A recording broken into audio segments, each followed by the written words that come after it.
We interviewed Gralyn Stiehl on his music and process, going by the moniker Graylord. We explore influences, how he got into music, and his path to creating it. We explore what's coming up for this unique area musician and where people can find out more. You can find more conversations, food reviews, live music, and events on our website, lacrosselocal.com. I'm Amy. And I'm Brent. And this is Lacrosse Local.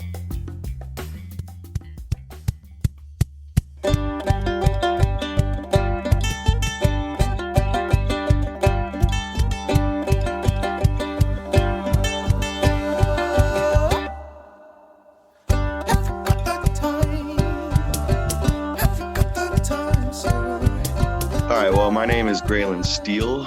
I was born and raised here in La Crosse, and the story of how I got into music actually is a pretty interesting one, I would say. But basically how it goes, I have three brothers and sisters. So, well, two brothers, one sister, let's say. And ironically, I'm the oldest of the four. And my parents, they just decided that, oh, Gralyn, he doesn't have any musical interest, nothing. So they actually skipped me for music lessons and started all the three other ones on piano lessons one by one, and actually didn't even give me music lessons. And so I didn't even know I had a musical bone in my body. And then when I was in high school, I was playing the game Rock Band. And my brothers and sisters, they would always fight over who had the microphone and who had the guitars. So I just took the drums just to avoid conflict. And so one day I completed Welcome Home by Coheed and Cambria on Expert. And I was just like, wow, like, I feel like I could do the real thing. I mean, I just beat that on the hardest difficulty. So I talked to my mom, and she happened to be working with the drummer, whose name is Andrew Steindorf. And he's the ringleader for the group Beats of Freedom here in La Crosse. So if you haven't got him on your podcast, you definitely should.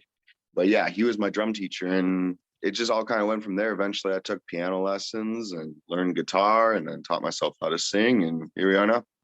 So what are some of your musical influences? You know, I am hearing exactly what you said, almost some Coheed and Cambria, but also like beatboxing, it kind of sounds like, and also some international influences.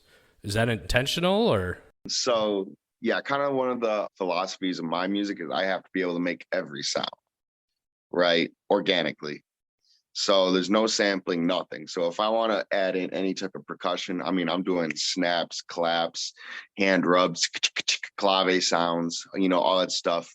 Yeah. And all the way up through like almost even beatboxing and stuff like that. The percussion instrument that I do use, my primary one is a cajon. So I use that. Pairs very well with like acoustic music. As far as international influences go, so growing up, my favorite band is Tool. They use kind of a lot of those Phrygian kind of Middle Eastern-y kind of things going on. I do like a Turkish guitarist, and I'm not even going to attempt to pronounce his name.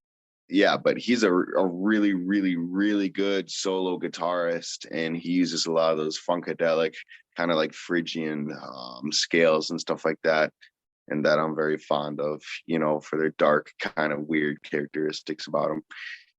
So other than that, I guess growing up, Eddie Vedder was a huge influence. But also nowadays, I'm really into like Sufjan Stevens. Yeah, Sufjan Stevens, I love all that banjo and stuff like that. I mean, mandolin music, I love Mandolin Orange. I love Nickel Creek. So I'm into a whole range of stuff, but it's just been getting more and more acoustic as I've gotten older. So listening to your music and you kind of explaining it, creating sounds with your hands and snapping and stuff like that. How do you go about creating music? Is there a process to it? Do lyrics come first? Does the music come first? Does it take a while? Or is it pretty quick? The answer to all those questions is yes. Basically everything that you suggested. It mainly just comes from being in love with the instrument, as cheesy as that sounds, but it never is lyrics first. Like, I never come up with lyrics first. I swear to God, I've only ever come up with lyrics first once. But like, literally, it's always just me just playing the instrument and just spending time with it. And then eventually, as I'm working the instrument, like, something will catch my attention. You know, there will be some sort of melody some sort of rhythm that I'm doing that connects with like some sort of emotion or a memory or something, or it just sounds cool in general, emotion, without being connected to anything specifically. And then I build it from the riff up. So then lyrics are usually the last thing I do. And I'm really slow at writing those. I have some songs finished that like I finished like a year ago, and I just still got to write lyrics for them.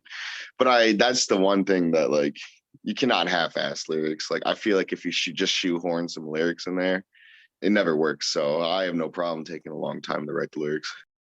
I've talked to some artists and they talk about COVID as, of course, it's been, detrimental to a lot of people, 99.9% of the population. But how has it affected you creatively? Has it allowed you time to work, or has it been something that's kind of been a stifling?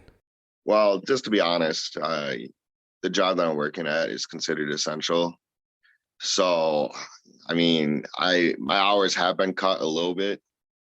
I probably was working 50-hour work weeks before COVID, and now I'm down to like 40 to 45. So I guess there's been a slight impact on my work schedule, but overall, my life has been pretty business as usual, work wise.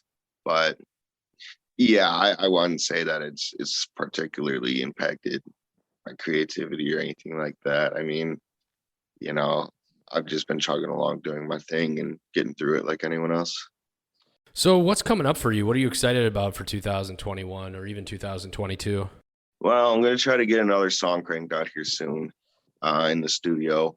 My producer, he's got 2 kids, and, he works full time doing sound for bars in his area and stuff like that. Other than that, the biggest thing moving forward is I'm actually going to be moving to Austin, Texas in August. So hopefully I could get some love and support and be the hometown hero down there and see if I can make something myself. So if people want to follow along, maybe, see how you're doing here over the next couple of years, what's the best avenue for them to go to? Definitely the best is my Instagram, Graylord7. Just follow me there. Follow my YouTube, Graylord on YouTube. Lacrosse Local Podcast is a production of River Travel Media. Do you have an interview idea you'd like to share with us? Message us on Facebook at Lacrosse Local. Find out more about us at lacrosselocal.com, and you can subscribe to the Lacrosse Local Podcast on your favorite podcast app. If you like us, rate us 5 stars. We appreciate it.